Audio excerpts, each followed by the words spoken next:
Highway एक पुरानी बस जंगल के बीचों बीच खराब होकर खड़ी थी। ड्राइवर इंजन ठीक करने में लगा था और अंदर बैठे यात्री डर के मारे चुप थे। तभी बस की खिड़की के बाहर किसी ने धीरे से दस्तक दी। टक टक टक। एक आदमी ने पर्दा हटाकर बाहर देखा और उसकी चीख निकल गई। बारिश में सड़क के बीचों बीच एक औरत सफेद साड़ी में खड़ी थी। उसके लंबे बाल चेहरे पर थे और हाथ में पुरानी लाल चूड़ियां। लेकिन सबसे डरावनी बात, उसके पैर उल्टे थे। उस बस में कुल 5 लोग थे। उनमें एक लड़का था, अर्जुन। अर्जुन जयपुर से अपने गांव लौट रहा था। बाकी यात्री धीरे धीरे डरने लगे। उसे अंदर मत आने देना, एक बूढ़ा आदमी कांपती आवाज में बोला। लेकिन तभी बस का दरवाजा अपने आप खुल गया। चूं, सफेद साड़ी वाली औरत धीरे धीरे अंदर आई। पूरा बस में सन्नाटा छा गया। वो किसी की तरफ नहीं देख रही थी, बस आखिरी सीट पर जाकर बैठ गई और धीरे धीरे हंसने लगी। अर्जुन ने देखा उसकी सीट के नीचे से पानी नहीं बल्कि काला खून बह रहा था। बस दोबारा चलने लगी। लेकिन कुछ देर बाद एक आदमी चिल्लाया, मेरा बेटा कहाँ गया? उसका छोटा बच्चा अचानक गायब हो चुका था। पूरी बस में खोजा गया, लेकिन वो कहीं नहीं मिला। तभी अर्जुन की नजर आखिरी सीट पर गई। वहां वही बच्चा खड़ा था, सफेद साड़ी वाली औरत के पास। उसकी आंखें पूरी काली हो चुकी थीं और वो धीरे धीरे मुस्कुरा रहा था। अचानक बस की लाइट चली गई। पूरा अंधेरा। लोग चीखने लगे। जब लाइट वापस आई तो बच्चा और वो औरत दोनों गायब थे। लेकिन सीट पर लिखा था, अब अगला कौन? ड्राइवर डर गया। उसने बस एक ढाबे पर रोक दी। वहां बैठे बूढ़े मालिक ने जैसे ही कहानी सुनी, उसके चेहरे का रंग उड़ गया।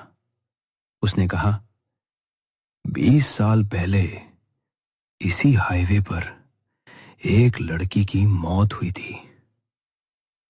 उस लड़की का नाम था निशा। उसकी शादी होने वाली थी, लेकिन कुछ लोगों ने उसके साथ गलत किया और उसे जंगल में मारकर फेंक दिया। मरने से पहले उसने कहा था, जो भी इस रास्ते से गुजरेगा मैं उसे अपने साथ ले जाऊंगी। तभी ढाबे के बाहर किसी औरत के रोने की आवाज आने लगी। बचाओ, मुझे घर जाना है। ढाबे की खिड़की पर वही सफेद साड़ी वाली औरत खड़ी थी, लेकिन इस बार उसका चेहरा दिखाई दे रहा था। पूरा चेहरा जला हुआ, आंखें काली और होंठ कटे हुए। एक एक करके बस के लोग मरने लगे। किसी का गला कट गया, कोई अचानक गायब हो गया, किसी को सड़क पर घसीटा गया। अर्जुन को समझ आ गया, ये कोई साधारण आत्मा नहीं, ये बदले की आग में जल रही आत्मा है। तभी अर्जुन को एक पुरानी फोटो मिली। फोटो देखकर उसके होश उड़ गए। उसमें उसका खुद का पिता खड़ा था, उन लोगों के साथ जिन्होंने निशा को मारा था। अर्जुन टूट गया। मतलब मेरे पिता भी उस पाप में शामिल थे? तभी पीछे से आवाज आई, हाँ, वही सफेद साड़ी वाली औरत अर्जुन के पीछे खड़ी थी। निशा बोली, मैंने उन सबको मार दिया। अब सिर्फ एक बाकी है। अर्जुन डरते हुए बोला। कौन? निशा धीरे धीरे मुस्कुराई। तुम। अर्जुन पीछे हटने लगा, लेकिन तभी उसे सच्चाई याद आई। बचपन में उसके पिता हमेशा कहते थे, उस हाईवे पर कभी मत जाना। क्योंकि वो जानते थे एक दिन निशा वापस आएगी।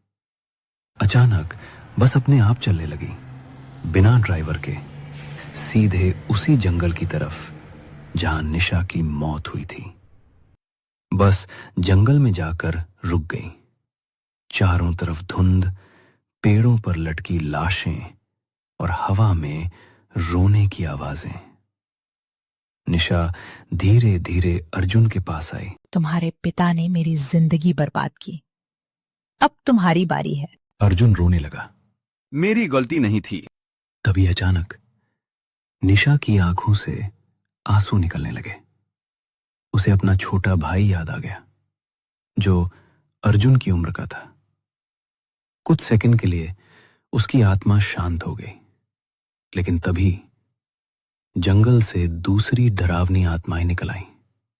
असल में उस जंगल में कई लोगों की हत्या हुई थी और अब सारी आत्माएं जाग चुकी थीं। अगली सुबह पुलिस को वो बस जंगल में मिली।